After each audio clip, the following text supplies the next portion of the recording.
Hello again. I thought I'd carry on reading from the book with an excerpt from chapter 10, which is about the grey wolf. And it begins with some tales of when the last wolf in Scotland was killed. The last wolf in Scotland had its throat slit at Ballacrochan on the River Findhorn east of Inverness in 1743. A quine and her twa bairns had been travelling from Cawdor when a giant black wolf attacked. It dismembered the children and stripped their flesh. The women fled in terror to Moy Hall, seat of Clan Macintosh. Here the clan members were rallied, and signal was sent that a great drive would begin the next day to bring the wolf to bay and rid the land of its kind. While waiting at the appointed time for all to gather, the laird grew impatient, waiting for McQueen, his best gillie. An hour after everyone else, McQueen deigned to show himself and faced the wrath of the chief. "What was the hurry?" said McQueen to the laird. Shaken by such insolence, appeals were made for him to think of the poor slain children and the black menace that still stalked the Findhorn Valley. With an air of theatrics that we Highlanders are known for, McQueen then drew back his plaid, threw the wolf's head to the floor and cried, "There it is." McQueen, 2 meters tall, killed wolves by the hundreds using lightning from his eyes and thunderbolts from his arse. If you hadn't already guessed, there is nothing to substantiate this pervasive legend. The actual last wolf in Scotland was killed by Sir Ewan Cameron of Lochiel at Killiecrankie in the beautiful Garry Valley.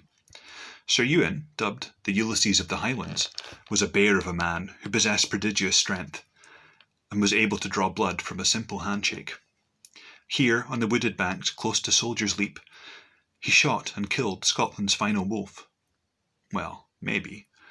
Sir Ewan was real, but whether he killed the last wolf or not is open to debate. A man called Poulsen stabbed the real last wolf in Scotland around 1700, near Helmsdale in Sutherland. Out with his 2 boys, Poulsen came across a wolf den among the rocks.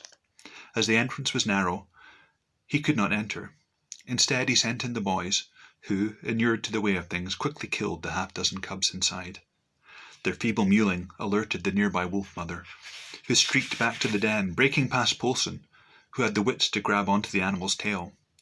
Straining with all his might and shouting for the boys to leave quickly, he was asked, "What is blocking out the light so we can't see our way?" The father, exhibiting immense callousness, or incredible sang-froid, retorted, "If the tail breaks, you will soon know."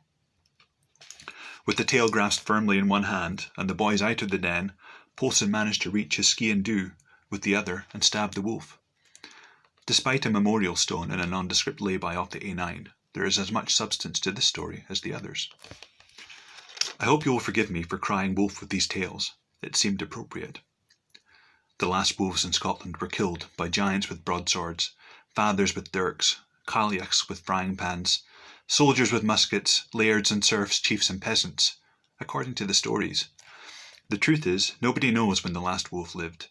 Nobody knows when the last wolf died. Nobody cared when it happened, and nobody mourned when it was done.